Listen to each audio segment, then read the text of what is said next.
সপ্তম তথা শেষ দফার ভোট রয়েছে শনিবার, আর তার আগে অশান্তির খবর আসছে।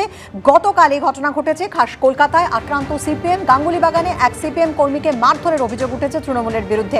আহত সিপিএম কর্মী বাঘাযতীন স্টেট জেনারেল হাসপাতালে চিকিৎসাধীন। এই ঘটনায় দুজনকে গ্রেফতার করেছে পুলিশ। কথা বলবো আমাদের প্রতিনিধি হিন্দল দের সঙ্গে। হিন্দল, কি নিয়ে ঘটনার সূত্রপাত এবং যাদের দুজনকে পুলিশ গ্রেফতার করেছে কি জানা যাচ্ছে তাদের সম্পর্কে? এই মঙ্গলাচরণ চক্রবর্তী, যিনি সিপিএম এর কর্মী, তাকে কিন্তু রাত্রেবেলা মারধর করা হয়, তার মধ্যে সিপিএম এর অভিযোগ। এবং এই ঘটনা ঘটেছে কলকাতা পুরসভার 101 নম্বর ওয়ার্ডের অন্তর্গত গাঙ্গুলিবাগান এলাকায়। গোটা ঘটনার কিন্তু অভিযোগের তীর তৃণমূলের বিরুদ্ধে, এবং এর নেপথ্যে যে কারণ, যেটা সিপিএম এর পক্ষ থেকে বলা হচ্ছে যে মঙ্গলাচরণ যাতে তিনি বুথ এজেন্ট হিসাবে না বসেন, সেই কারণে কিন্তু তৃণমূলের তরফ থেকে হুমকি দেওয়া হয় এবং তাতে তিনি কর্ণপাত করেন, তাদের কথায় সম্মতি জানায়নি বলে তার উপরে চলা হয় তৃণমূল আশ্রিত দুষ্কৃতি। সিপিএম এর অভিযোগ, সৃজন ভট্টাচার্য যাদবপুর কেন্দ্রের সিপিএম এর প্রার্থী, তিনি কিন্তু যেটা স্পষ্ট অভিযোগ করেছেন যে তৃণমূল আশ্রিত দুষ্কৃতি এই ঘটনা ঘটিয়েছে। প্রসঙ্গত বলে রাখা দরকার যে এর আগেও সিপিএম এর তরফ অভিযোগ উঠেছিল যাদবপুর কেন্দ্রের পাটুরি অঞ্চলে কিন্তু 110 নম্বর ওয়ার্ডে, সেখানে কিন্তু একজন ক্যান্সার আক্রান্ত সিপিএম কর্মীকে মারধরের ঘটনা ঘটেছিল।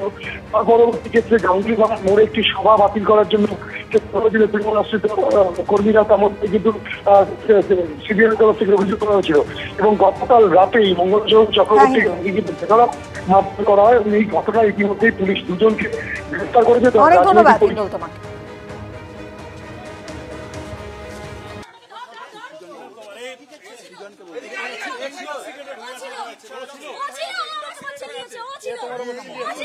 অন্য ছেলেটাকে ধরে আনো।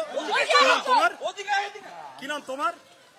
ধরো আগে থানায় চলো, থানায় চলো, ওকে থানায় নাও, চলো চলো পুলিশ। আমি তোমার হাত ধরে আছি, কিচ্ছু করছি না। হ্যালো ওসি সাহেব, যে কালপিটদের সম্পর্কে অভিযোগ তাদের একজনকে এই মুহূর্তে আমি ইনটক্সিকেটেড অবস্থায় বাঘাযতীন স্টেট হাসপাতালের কম্পাউন্ডে ধরে আছি। আমাদের লোকেরা আছে, মিডিয়া আছে, আপনি এক্ষুনি পুলিশ পাঠান। আমি এখানে না, বাঘাযতীন স্টেট হসপিটাল ঘটনাটা আপনার এলাকায় ঘটেছে। আপনি যে থানায় পারবেন ফোন করে কাইন্ডলি ডেকে পাঠান। আপনার এলাকায় ঘটনা ঘটেছে, আপনার এলাকায় ঘটনা ঘটেছে ওসি সাহেব, আপনার এলাকায় ঘটনা ঘটেছে, আপনি দেখতে পারবেন না? আমি কমপ্লেন জমা দিচ্ছি, আমি আপনাকে ফোন করে বলছি I am the CPIM candidate, আমি আপনাকে বলছি, আপনি কেন করবেন না? আপনি ডেফিনেটলি পাশের থানাকে ফোন করুন। আমি আমার দিক থেকে আমি যে থানাকে জানাবো আপনার এলাকায় হয়েছে, আমি আপনাকে জানাচ্ছি। আপনি এই ক্রিমিনালকে আমরা ধরেছি, আপনি অ্যারেস্ট করুন, আপনি অ্যারেস্ট করার বন্দোবস্ত করুন, আপনি অ্যারেস্ট করার বন্দোবস্ত করুন। ওটা আমি পুলিশের সাথে কথা বলছি,